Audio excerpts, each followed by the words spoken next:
for having us. Thank and you. I enjoy the wonderful evening. Thank you. Okay, education funding update. There's, as many of you know, there's a lot going on right now. Mayor Lovett kind of, what did you call it, a tidal wave Tsunami. Tsunami. The great tsunami, yeah. of public sentiment toward school funding.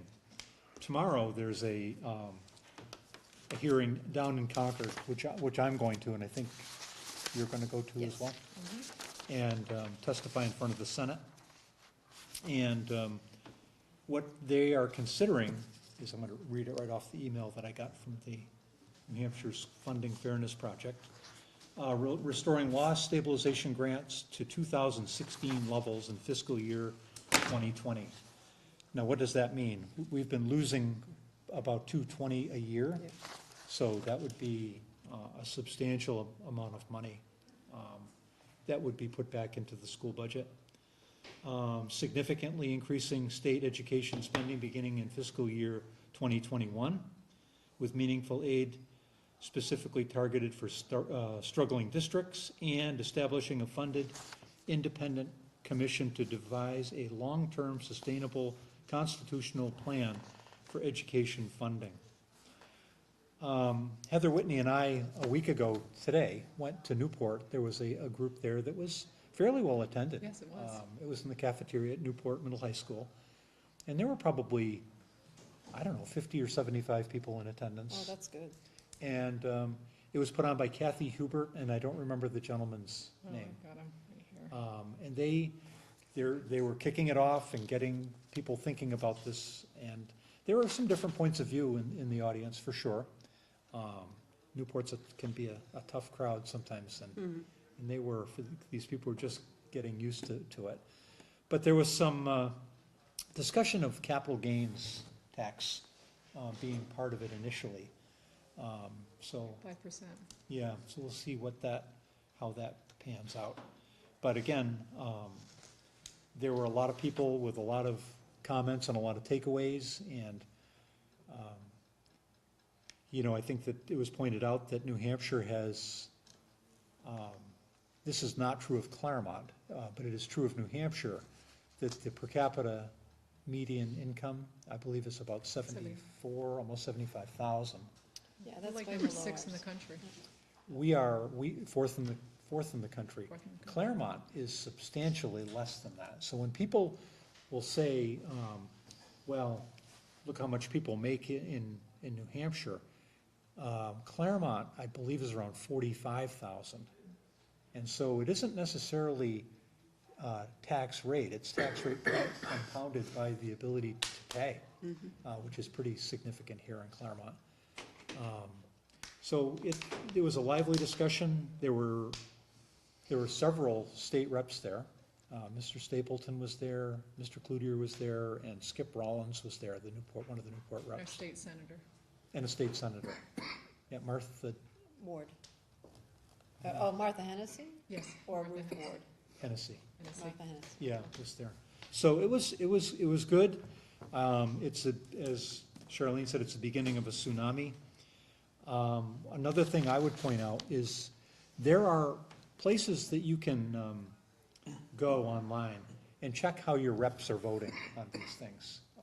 And I think it's important to hold people accountable.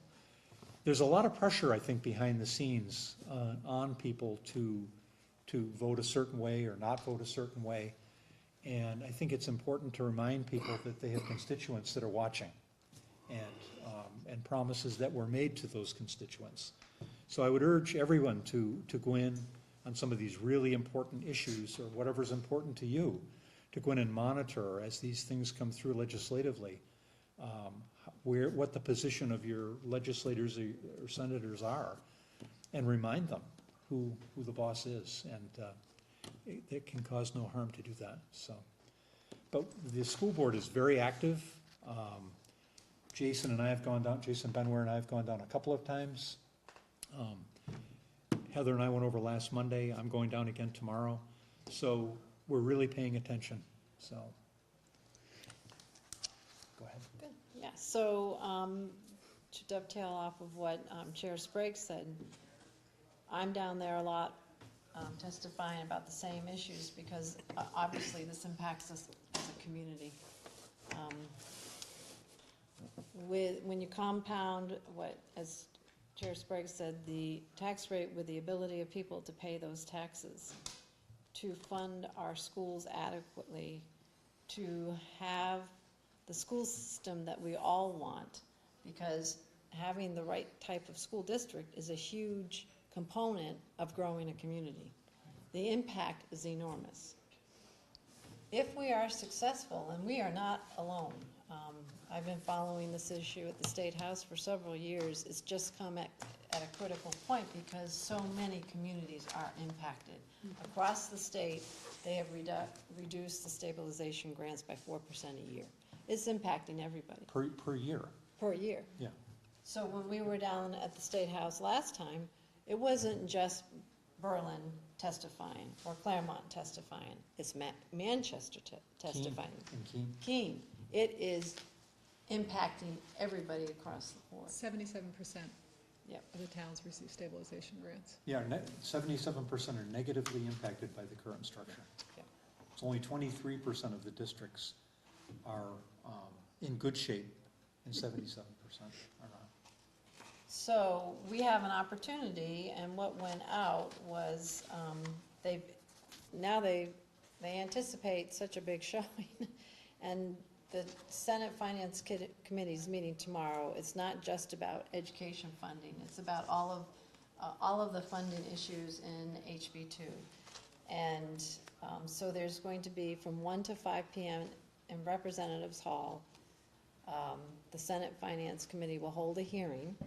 Now, there'll be lots and lots of people there. They may be talking about education funding. They may be talking about the funding to deal with the prevention of childhood lead poisoning. They may be talking about funding for capital improvement projects, infrastructure.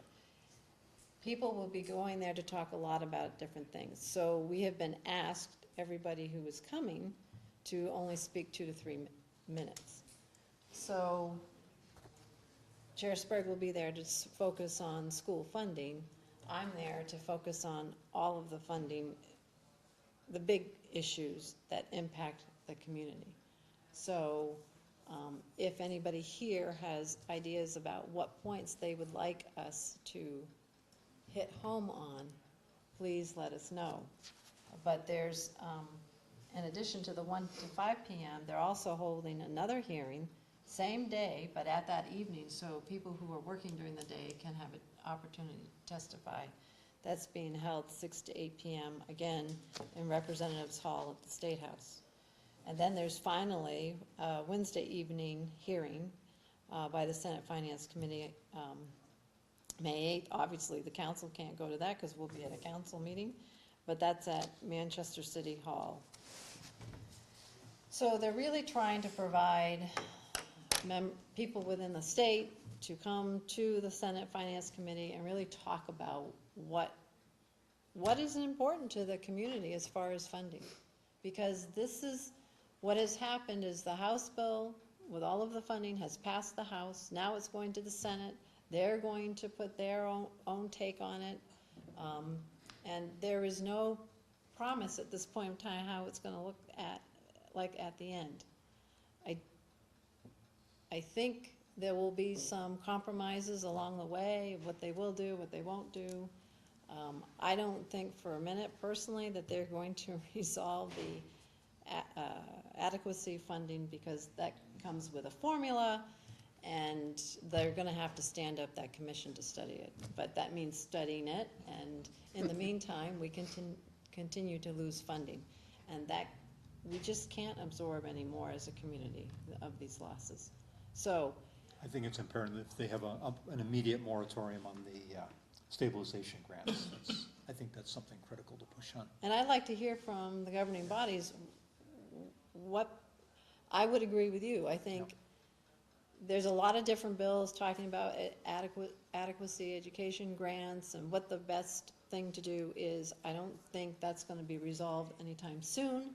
I think the more simplistic approach at this point is immediate freeze of that stabilization grant, whether they return it to the levels of 2016 or not, has yet to be determined, so. So I'd like to hear from, what points do you really want us to focus on? And you certainly are all at liberty to write your own Yeah? and send it. They're encouraging people to write up something and send it along, so. And, Yeah. and people there will share. So, So we got, yes, Mr. Mayor Damon. Yeah, it makes no sense to me to not freeze the formula. The alternative would be, okay, people agreeing that, yeah, we need to do something about the formula, but continuing to slide everyone downward. That makes no sense whatsoever. So I would encourage the formula to be frozen and broaden the discussion. I don't know if anyone is speaking regarding this topic, but certainly the state share of retirement system expenses. It hits the school, it hits the city, it hits the county. It's just simply widespread. Perhaps we can't go instantly back to the way we were, but even 5 to 8 to 10%, those things all mount up. And from the earlier Claremont decisions back to school aid, this has been going on for 30 some odd years. This is not going to be resolved. And I shudder to think of another study committee being put together. The last few of them have just come up with atrocities. So I would encourage a freeze and to broaden the discussion to other sources of funding that we've lost, because everyone in the state has lost them. Yep, okay, that's a good point. Anybody else? We have an opportunity here to make our voices heard. I think one thing important for Claremont School Board members is that the outside of fixed cost increases, negotiated agreements, and insurance, our loss of special ed aid, stabilization grants, and retirement, the combination of all of those things, we would have to have cut $800,000 out of the budget to level fund at 18-19 levels. For the 19-20 budget, we would have to cut $800,000 just because of fixed cost increases and money sliding away from us from the state. So, And from my council perspective, because we are absorbing such revenue losses from the state, our ability to invest in our infrastructure has been severely restricted. So anything that can be done at the state level to help us with infrastructure, it's too costly. They're talking now what was the last quote we got for a mile of road? $1 million for a mile? $1 million a mile. It's crazy. Yeah, infrastructure, the material underneath the road that you have to be considering and so on. Yeah, it's very expensive. So, I think a way maybe we should think of framing this situation is also in real economic terms, and how this lack of funding to the western part of New Hampshire, western and northern part of New Hampshire, has really shut down the whole economic engine of this region of New Hampshire, and they're really not diversifying economically. They're kind of putting all their eggs in the southern New Hampshire and Lakes region basket, and the only way to revitalize these communities on this side of the state, like Charlene mentioned, was that we have to have communities that are set up to attract high-tech industries, high-tech manufacturing, and families are not going to move to these communities unless we improve our school system. It's just not going to happen, or unless there is demonstrated improvements in the school system. good point. Anybody else before we move on?